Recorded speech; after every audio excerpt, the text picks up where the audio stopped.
નમસ્કાર મારા ધોરણ 6 ના વહાલા વિદ્યાર્થી મિત્રો, સ્વાગત છે તમારું તમારી પોતાની યુટ્યુબ ચેનલ ઓશિયન ઓફ નોલેજની અંદર. આજે આપણે ધોરણ 6 ના સામાજિક વિજ્ઞાનના પ્રકરણ 1 ની અંદર નકશો અને તેના ઘટકો વિશે અભ્યાસ કરવાનો છે. પણ એની પહેલાં તમને ફરી એક વખત જણાવી દઉં કે તમારા ધોરણના અન્ય વિષયો જેવા કે વિજ્ઞાન, ગણિત વગેરેના પણ પ્રકરણ 1ની શરૂઆત આપણે કરી દીધી છે અને એ વિડીયો જોવા માટેની લિંક છે એ તમને ડિસ્ક્રિપ્શન બોક્સની અંદર મળી જવાની છે. બરાબર, તો એ પણ જોઈ લેજો અને તમારા મિત્રો સુધી એને શેર કરી દેજો. તો ચાલો આપણે શરૂ કરીએ આજનો લેક્ચર આજનો આપણો પીરિયડ શરૂ કરીએ. મેં તમને ગઈકાલે હોમવર્કમાં કીધું હતું કે આ પ્રવૃત્તિ છે એ તમારે કરવાની છે, તો હું આશા રાખું છું કે તમારું હોમવર્ક તમે પૂર્ણ કર્યું હશે. બરાબર ને મિત્રો? ચાલો હવે આજે આપણે જોઈએ નકશો અને તેના ઘટકો. તો નકશો અને તેના ઘટકો જે આપણો આજનો ટોપિક છે એની અંદર આપણે જોવાનું છે કે નકશો કોને કહેવાય અને નકશાના ઘટકો કયા કયા છે, એટલે કે એના ભાગો કયા કયા છે. બરાબર ને? ચાલો આપણે સરળ ઉદાહરણથી સમજી શકીએ છીએ કે નકશો એ કોઈ પણ વિસ્તારનું પ્રતિકાત્મક નિરૂપણ અથવા ચિત્ર છે. પ્રતિકાત્મક, જો આ શબ્દ ઉપર ધ્યાન આપો. પ્રતિકાત્મક એનો મતલબ થાય પ્રતીક. શું થાય? પ્રતીક. પ્રતીક એટલે અહીંયા આપણે કહી શકીએ કે કોઈ ચિહ્ન મતલબ થાય. શું મતલબ થાય? ચિહ્ન. ભલે તે એક નાનો વિસ્તાર જેમ કે ગામ અથવા નગરનો નકશો હોય અથવા તો કોઈ મોટો વિસ્તાર હોય, માની લો કે આપણો જિલ્લો અથવા આપણું રાજ્ય છે. ચાલો મને જણાવો જોઈએ એક વખત, તમે કયા જિલ્લામાંથી છો? અમે ગીર સોમનાથ જિલ્લામાંથી છે, અમે જુનાગઢ જિલ્લામાંથી છે, અમે રાજકોટથી છે, અમે કચ્છથી છે, અમે ભાવનગરથી છે, અમે વડોદરાથી છે. એમ અલગ અલગ જિલ્લામાંથી હશે તમે. બરાબર ને? ચાલો, અથવા તો એનાથી પણ મોટો એટલે કે ભારત જેવો કોઈ મોટો દેશ હોય કે સમગ્ર વિશ્વ હોય તો એનો પણ આપણે નકશો જોઈએ છીએ. એટલે નકશો નાના મોટો હોઈ શકે છે. નકશામાં તમે જોઈ રહ્યા છો એ સપાટી ઉપરથી જોઈ રહ્યા છો. સમજાય છે? જો આપણે અહીંયા નકશો જોયો તો આપણે ચેપ્ટરની શરૂઆતમાં આ નકશો જોઈએ, જો તો આ કેવું દેખાય છે આપણને? સપાટ દેખાય છે. સપાટી ઉપરથી આપણે જોતા હોય, સામે જોતા હોય એવું દેખાય છે આપણને. બરાબર કે નહીં? હવે આવે એક મહત્વપૂર્ણ વ્યાખ્યા જેનું નામ છે નકશાપોથી. જો નકશાપોથીને અંગ્રેજીમાં એટલાસ કહેવાય. શું કહેવાય? એટલાસ કહેવાય. હવે અહીંયા ધ્યાન આપજો. જૂના જમાનાની અંદર એક સાયકલ આવતી હતી અને એ સાયકલ જે કંપની બનાવતી હતી એ કંપનીનું નામ હતું એટલાસ. કદાચ તમારા પપ્પા અથવા તો તમારા દાદા છે એને પૂછજો, એને ખ્યાલ હશે કે એટલાસ કંપનીની કોઈ સાયકલ આવતી હતી. આમ તો જનરલી સાદી ભાષામાં, આપણી ગુજરાતી ભાષામાં એને ઘોડો સાયકલ કહેતા હતા. બરાબર? એ જૂની એટલાસ કંપની હતી. હવે એ બંધ થઈ ગઈ છે. હવે સાયકલ મળવાનું બંધ થઈ ગયું છે, કંપની બંધ થઈ ગઈ છે એટલા માટે. તો ત્યાં લોકો એવું સમજતા હતા કે એટલાસ એ કંપનીનું નામ છે. વાસ્તવમાં એટલાસ કંપનીનું નામ હતું, પણ એટલાસનો મતલબ થાય નકશાપોથી. શું મતલબ થાય? નકશાપોથી. બરાબર? નકશાપોથી એટલે શું? તો કે નકશાઓનું એક પુસ્તક કે સંગ્રહ છે કે જેની અંદર વિવિધ નકશાઓ રાખેલા હોય, એને આપણે નકશાપોથી કહીએ. એટલે માની લો કે હું તમને એવું કહું કે તમારું વિજ્ઞાનનું કે સમાજનું પુસ્તક છે, એની અંદર અલગ પ્રકરણ આવેલા છે. તો તમે એવું સમજો કે તમારી વિજ્ઞાનની જે પાઠ્યપુસ્તક છે એ નકશાપોથી છે અને એની અંદર જે પ્રકરણો છે એ અલગ રાજ્યના, જિલ્લાના કે દેશના નકશા છે. સમજી ગયા મારી વાતને? તો નકશાપોથી એટલે મતલબ એવો થાય કે એક એવું પુસ્તક કે જેની અંદર વિવિધ નકશાઓનો સંગ્રહ કરેલો છે. તો ચાલો, તમારે મારી જોડે મેં તમને કીધું એમ તમે નોટ્સ બનાવતા હશો અથવા તો પછીથી બનાવતા હશો. તો આજના તમારે ટોપિકનું નામ આપવાનું છે નકશો અને તેના ઘટકો. અને એની અંદર પ્રથમ વ્યાખ્યા લખવાની છે નકશાપોથી. કઈ વ્યાખ્યા લખીશું બાળ મિત્રો? નકશાપોથી. લખશો ને? શું લખશો બધા? નકશાપોથી.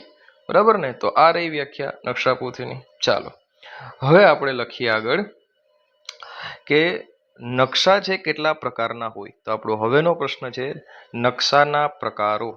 શું લખીશું? નકશાના પ્રકારો. તો મિત્રો ધ્યાન આપો, નકશાના 3 પ્રકાર હોય. કેટલા પ્રકાર? 3 પ્રકાર. ચાલો જણાવો કયા કયા પ્રકાર હોય. તો પહેલો પ્રકાર છે નકશાનો ભૌતિક નકશા. બીજો પ્રકાર છે રાજકીય નકશા અને ત્રીજો પ્રકાર છે વિષય આધારિત નકશા. કેટલા પ્રકાર છે? 3 પ્રકાર. કયા કયા? ભૌતિક નકશા, રાજકીય નકશા અને વિષય આધારિત નકશા. બરાબર. જો નકશાનું અંગ્રેજી શું થાય? કોઈ તમને એવું પૂછે કે નકશાનું અંગ્રેજી શું થાય, તો નકશાનું અંગ્રેજી થાય મેપ. શું થાય? MAP, map. જો કોઈને બીજી ABCD ન આવડતી હોય તો એના માટે હું અહીંયા પહેલી ABCDમાં લખું છું MAP, મેપ થાય. નકશાનું ઇંગ્લિશ શું થાય? મેપ થાય. બરાબર.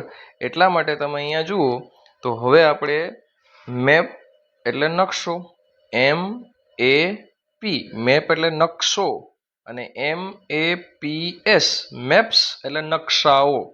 મેપ્સ એટલે નકશાઓ. બરાબર. ચાલો, ભૌતિકનું અંગ્રેજી થાય ફિઝિકલ, રાજકીયનું અંગ્રેજી થાય પોલિટિકલ અને વિષય આધારિતનું થીમેટિક. શું થાય? થીમેટિક. જો તમને આ વાંચતા ન આવડે, હું અહીંયા પહેલા સ્પેલિંગ લખું છું થીમેટિક.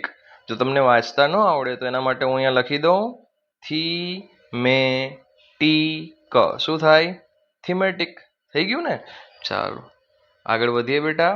આપણે જો કે ઇંગ્લિશ નથી ભણતા, જ્યારે ઇંગ્લિશ વિષય ભણીશું ત્યારે હું તમને આના કરતાં પણ સરળ અને સુંદર રીતે સમજાવી દઈશ. ધોરણ 6 પૂરું થતાં થતાં તમે અંગ્રેજી બોલતા થઈ જશો.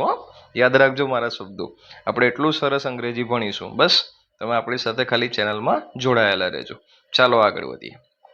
ભૌતિક નકશા જે મુખ્યત્વે કુદરતી બાબતો જેવી કે પર્વતો, મહાસાગરો અને નદીઓને દર્શાવે છે તેવા નકશાને ભૌતિક નકશા કહેવાય. કેવા નકશા કહેવાય? ભૌતિક નકશા. જો અહીંયા તમને કીધું છે કે આપણા પાઠ્યપુસ્તકની અંદર 5.2 ની અંદર એ નકશો આપેલો છે. બરાબર. તો ચાલો આપણે એક વખત જોઈએ કે કેવો નકશો આપ્યો છે. આકૃતિ નંબર 5.2. જો 5.2 એનો સીધો મતલબ એવો થાય કે 5મું જે પ્રકરણ છે એ 5મા પ્રકરણમાં આ નકશો આપેલો છે. કયા ચેપ્ટરમાં આપેલો છે? 5.2 એટલે કે 5મા પ્રકરણમાં નકશો આપેલો છે. તો ચાલો ફટાફટ આપણે 5મા પ્રકરણ પર જઈએ અને નકશો જોઈને પાછા આવીએ. હે સાહેબ, આપણે 5મું ચેપ્ટર ભણવાનું છે? ના વિદ્યાર્થી મિત્રો, આપણે ત્યાં ખાલી શું જોવા જઈએ છીએ? નકશો જોવા જઈએ છીએ. ચાલો ફટાફટ. આવી ગયું 5મું ચેપ્ટર? હા સાહેબ. 5.2 ક્યાં છે? આ રહ્યું. આ 5.1 અને આ 5.2. લો મળી ગયું. દેખાય છે બધાને? જો તો આપણી વ્યાખ્યા શું છે? ભૌતિક નકશા માટે આપણી વ્યાખ્યા શું છે? કે જેની અંદર માત્ર પર્વતો. જો અહીંયા દેખાય છે, શું લખ્યું છે? આ શું લખ્યું છે? હિમાલયાઝ લખ્યું છે ને, મતલબ હિમાલય. થોડું આપણે પછી શું કીધું છે? મહાસાગરો કીધું છે ને. તો આ શું છે? બે ઓફ બેંગાલ. એનો મતલબ શું થાય? બે ઓફ બેંગાલનો મતલબ શું થાય? કોઈ જણાવશે? બંગાળની ખાડી. બંગાળની ખાડી. ચાલો, આ શું છે? અરેબિયન સી એટલે કે અરબ સાગર. અરબ સાગર થાય ને. બે ઓફ બેંગાલ, બંગાળનો ઉપસાગર. થઈ ગયું કે નહીં મિત્રો?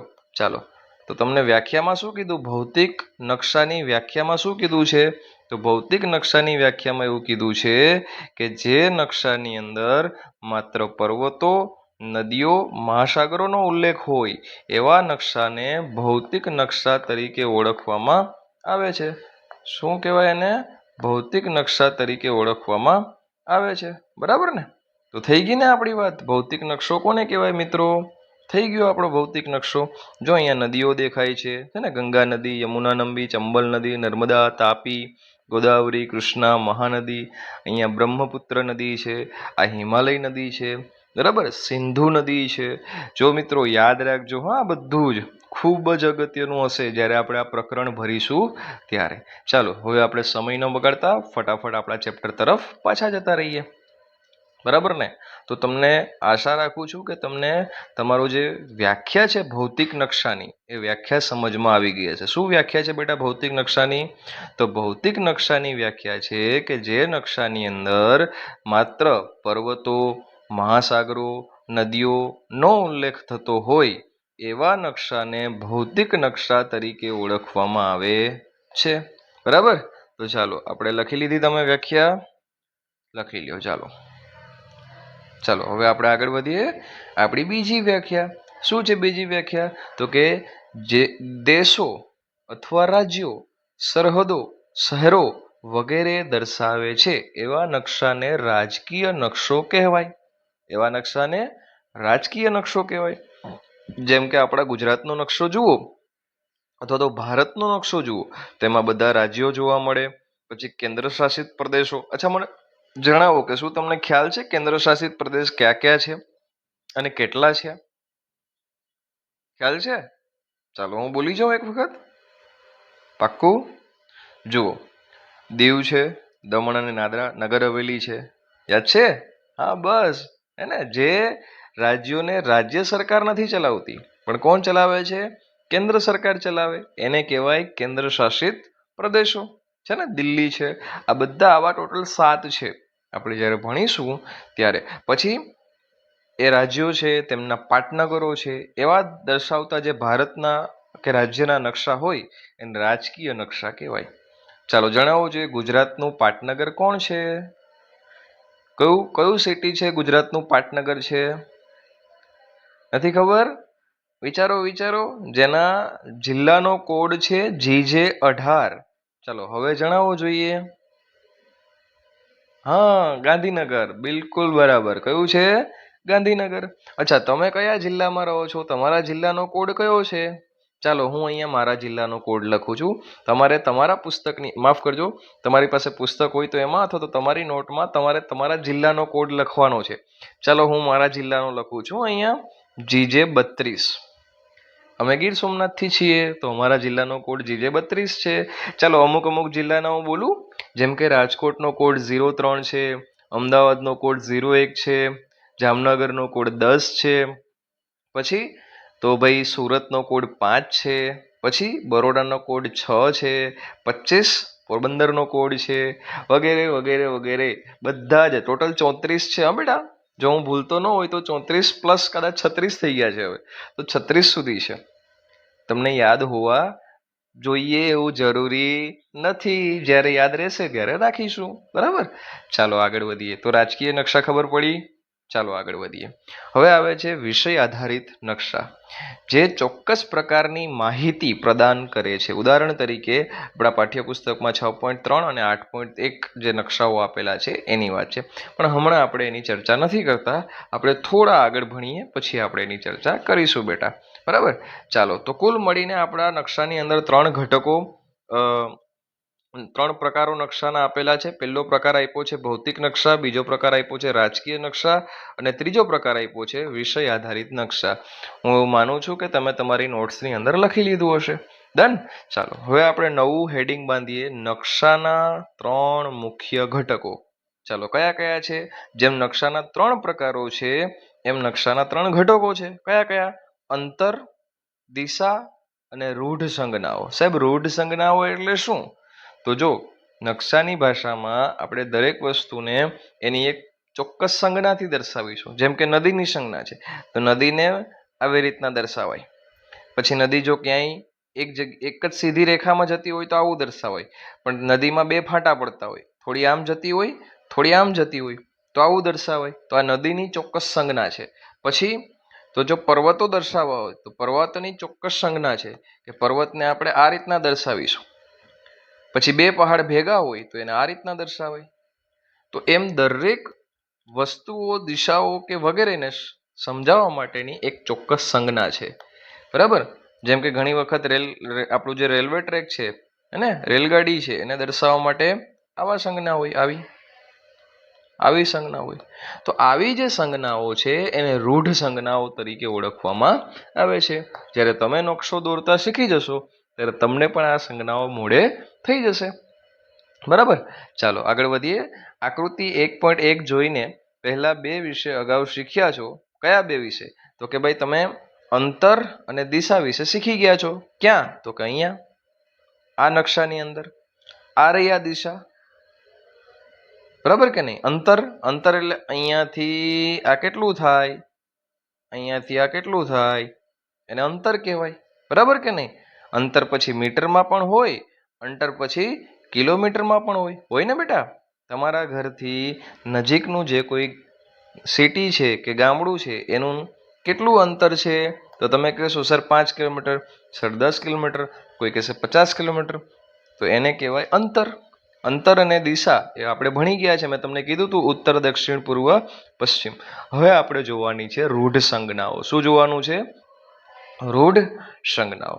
શું તમને ક્યારે આશ્ચર્ય થયું છે કે એક વિશાળ વિસ્તારને કાગળના નાના ટુકડા પર કેવી રીતે રજૂ કરી શકાય? આપણે જોઈએ છે ને ગૂગલ મેપ. તો ગૂગલ મેપ શું છે? એક આખું વિશ્વ એક નાના એવા મોબાઈલની અંદર આવી ગયું નકશા સ્વરૂપે. એમ નકશો એટલે બીજું કંઈ નહીં, એની અંદર એક આકૃતિ દોરેલી છે જે તે રાજ્યની, દેશની કે વિશ્વની. તે નકશાના પ્રમાણમાં એટલે સ્કેલ, માપપટ્ટીની મદદથી કરવામાં આવે છે. ચાલો આપણે કરીએ એટલે તમને સમજાશે. આપણે એક નાના શહેરના નકશા તરફ પાછા ફરીએ. જેમ કે આપણું પેલું ચિત્ર હતું આ વયું અહીંયા, બરાબર ને? ચાલો, શું કહેવા માંગે છે જુઓ જોઈએ બેટા. જેમ કે અહીં છપાયેલો નકશો જુઓ, તેની પ્રત્યેક સેન્ટીમીટર સપાટી પર એક ચોક્કસ અંતરનું પ્રતિનિધિત્વ કરે છે. ધારો કે તે 500 મીટર છે, તો આપણે કહીશું કે તેનું પ્રમાણ માપ 1 સેન્ટીમીટર બરાબર 500 મીટર છે. કઈ રીતના બેટા? જો આવું કહેવાનું છે, આપણે ધારેલું છે, આ વાસ્તવિક હોય અને ન પણ હોય. ધારો કે અહીંયા જે માપ લીધું છે એ 1 સેન્ટીમીટર બરાબર કેટલા લીધા છે? તો કે 500 મીટર. એનો મતલબ એવો થાય બેટા કે માની લ્યો કે અહીંયાથી આ જે આપણું ગાર્ડન છે, આ ગાર્ડનથી સંગ્રહાલય છે એમની વચ્ચે માની લ્યો કે નકશામાં, હું બોલું છું બરાબર સમજજો, નહીતર નહીં સમજાય. માની લ્યો કે આ જે ગાર્ડન છે ત્યાંથી આ જે મ્યુઝિયમ છે, સંગ્રહાલય છે, એમની વચ્ચેનું અંતર 5 સેન્ટીમીટર છે. કેટલું છે? 5 સેન્ટીમીટર. નકશામાં વાત કરું છું, નકશામાં કેટલું અંતર છે? 5 સેન્ટીમીટર. પણ વાસ્તવમાં તમે શું લીધું છે? તો કે 1 સેન્ટીમીટર. નકશો કઈ રીતના બન્યો છે? તો કે નકશામાં 1 સેન્ટીમીટરનો મતલબ થાય 500 મીટર. શું થાય? 500 મીટર. હવે નકશામાં જુઓ છે, ઉદ્યાનથી સંગ્રહાલયનું અંતર કેટલું છે? તો કે 5 સેન્ટીમીટર. પણ વાસ્તવમાં 1 સેન્ટીમીટર એટલે કેટલા મીટર? તો કે 500 મીટર. તો અહીંયા કેટલા સેન્ટીમીટર છે? તો કે 5. તો 5 ગુણ્યા 5 કરવા પડે ત્યારે 500 મીટર. આપણે જો આવું કરીએ, 5 સેન્ટીમીટર ગુણ્યા 500 મીટર, તો કેટલો જવાબ આવે? સાહેબ 25 થાય ને? એવું સમજી ગયા કે નહીં તમે? અને બીજા વધેલા 2 મીંડા, 2500 થઈ ગયું. હવે તમે મીટર બોલો અથવા તો 2.5 કિલોમીટર બોલો, તો વાસ્તવમાં નકશો જોઈને ખ્યાલ આવે. ઉદાહરણ તરીકે ઉદ્યાનથી સંગ્રહાલયનું અંતર જો 5 સેન્ટીમીટર હોય, ઉદ્યાનથી સંગ્રહાલયનું અંતર નકશામાં જો 5 સેન્ટીમીટર હોય, તો વાસ્તવમાં એ કેટલું હશે? 2.5 કિલોમીટર. કેમ ખબર પડી સાહેબ? 2500 મીટર કેમ ખબર પડી સાહેબ? તો કે નકશામાં, ચોપડીમાં આપેલ પાઠ્યપુસ્તકમાં કીધેલ પ્રમાણે આ નકશામાં 1 સેન્ટીમીટર બરાબર 500 મીટર થાય. તો ઉદાહરણ તરીકે ઉદ્યાનથી સંગ્રહાલયનું અંતર જો 5 સેન્ટીમીટર હોય, તો કુલ કેટલું થઈ જાય આ બંને વચ્ચેનું વાસ્તવિક અંતર? સાહેબ 2500. બરાબર કે નહીં? મીટરમાં. અને કિલોમીટરમાં 2.5. સમજ્યા મિત્રો? ચાલો, હું આશા રાખું છું કે તમે સમજી ગયા હશો. ચાલો આગળ વધીએ. બરાબર. હવે આ પાઠ્યપુસ્તકના પ્રકરણ 5ના ચિત્ર 5.2માં ભારતનો નકશો જુઓ. આ પ્રમાણ માપને નીચે ડાબી બાજુએ ખૂણામાં એક માપપટ્ટી દ્વારા દર્શાવેલ છે, જેની લંબાઈ ઉપર 500 મીટર અને કિનારા પર કિલોમીટર, 500 અને કિનારા પર કિલોમીટર લખેલ છે. તેનો સીધો અર્થ એ છે કે માપપટ્ટી મુદ્રિત નકશામાં 2.5 સેન્ટીમીટરનું માપ લે છે. તે સપાટી પરના 500 કિલોમીટરને દર્શાવે છે. ટૂંકમાં આવી રીતના તમે માપ કાઢી શકો છો. કઈ રીતના? તો કે તમને જ્યારે નકશો દોરવા જશો ત્યારે નકશાની અંદર આવા ચોક્કસ ખાના આપેલા હશે. બરાબર ધ્યાન આપજો. આ એક ખાનું છે ને બેટા, એક ખાનું એ 1 સેન્ટીમીટર લાંબુ, 1 સેન્ટીમીટર પહોળું હશે. બરાબર? કેટલું? કોઈ પણ નકશો તમને દોરવામાં આવશે ત્યારે આવા ચોરસ ખાના આપશે. એને આલેખ કહેવાય. શું કહેવાય? આલેખ. તો આલેખની અંદર જે એક ખાનું છે એ 1 સેન્ટીમીટર લાંબુ અને 1 સેન્ટીમીટર પહોળું હોય બેટા. તો એ 1 સેન્ટીમીટર બરાબર તમે કેટલું માપ લીધું? બસ એ જ તમારું માપ છે. વાસ્તવમાં એ નકશાની અંદરનું માપ છે. બરાબર? હું તમને એવું કહું કે નકશાની અંદર હું એવું દોરું છું કે આ મારું ઘર છે, આ મારા મિત્રનું ઘર છે, બરાબર છે, નકશાની અંદર આ બંને વચ્ચેનું અંતર હું 1 સેન્ટીમીટર લઉં છું, પણ 1 સેન્ટીમીટર બરાબર હું મારા મનમાં એવું ધારું છું કે 1 સેન્ટીમીટર બરાબર 600 મીટર, હું એવું ધારું છું. માનો કે નકશાની અંદર 1 સેન્ટીમીટર બરાબર 600 મીટર, બરાબર 600 મીટર થાય. તો આ બે વચ્ચે કેટલા સેન્ટીમીટર થયા ટોટલ? ચાલો ગણીએ. 1 2 3, 1 2 3 ને 4, 4 ખાના થયા. એક ખાનું કેટલાનું છે? એક ખાનું કેટલાનું છે? 1 સેન્ટીમીટર. એક ખાનું કેટલાનું? 600. બીજા 600, ત્રીજા 600, ચોથા 600. 1 600, 2 600, 3 600, 6 ચોકને કેટલા થાય? 24. તો કેટલું થઈ ગયું દૂર? વાસ્તવમાં આ મારા ફ્રેન્ડનું ઘર ને અમારું ઘર કેટલું દૂર થઈ ગયું? 2400 મીટર. કિલોમીટર કેટલા? તો કે 2.4. બરાબર. ચાલો, હું આશા રાખું છું મિત્રો કે તમે સમજતા હશો. બરાબર ને મિત્રો? ચાલો હવે આપણે આગળ જઈએ. સર અમારે શું લખવાનું છે? તમારે અહીંયા સુધીમાં જે તમારી બુકમાં લખવાનું હતું એ મેં તમને કીધું, આ 1 2 3 નકશાના ઘટકો, અંતર, દિશા અને રૂઢ સંજ્ઞાઓ. બરાબર. અને હવે તેથી નકશા પર ચિહ્નિત થયેલ કોઈ પણ બિંદુઓ વચ્ચેનું વાસ્તવિક અંતર નકશા દ્વારા ઉપયોગમાં લેવાતા પ્રમાણ માપ પર આ લખવાનું છે. મોસ્ટ આઈએમપી વાત છે આ. શું લખશો બુકમાં? તો લખો, નકશા પર ચિહ્નિત થયેલ કોઈ પણ બે બિંદુ વચ્ચેનું વાસ્તવિક અંતર નકશા દ્વારા ઉપયોગમાં લેવાતા પ્રમાણ માપ પર આધારિત હોય છે. બરાબર. ચાલો હવે અહીંયા ધ્યાન આપો. છેલ્લી વાર્તા આપણે આજના દિવસની કરીએ. ચાલો શોધીએ. શું શોધવાનું છે? શાળાના રમતના મેદાનનો કોઈ પણ એક નકશો બનાવો. તમારે જાતે બનાવવાનો છે. ધારો કે તે 40 મીટર લાંબો અને 30 મીટર પહોળો છે. લાંબો એટલે આમ અને પહોળો એટલે આમ. આ 40 મીટર, આ 30 મીટર, એનો મતલબ આ પણ 40 થાય અને આ 30 થાય. આવું એક ચોરસ બનશે. તેને માપપટ્ટીની મદદથી 1 સેન્ટીમીટર બરાબર 10 મીટર, એટલે આની અંદર હું એક ખાનું બનાવીશ. આ 1 સેન્ટીમીટરનું ખાનું છે, એ માનવાનું કેટલાનું? તો કે 10 મીટરનું છે. એવા ખાના બનાવતો જઈશ અને આખો ચોરસ ભરી દઈશ. બરાબર કે નહીં મિત્રો? આવું કરવાનું છે. ફાવશે નહીં? તો ચાલો હું શીખવાડું. અહીંયા આવી જાઓ. પછી શું કરવાનું છે? હવે આ લંબચોરસ વિસ્તારના કર્ણને માપવાનો છે. જો અહીંયા આવો, દેખાય છે? શું કીધું છે તમને? શાળાના રમત મેદાનનો કોઈ પણ એક શાળાના રમત મેદાનનો કોઈ પણ એક, દેખાય છે મિત્રો? હે? ચાલો,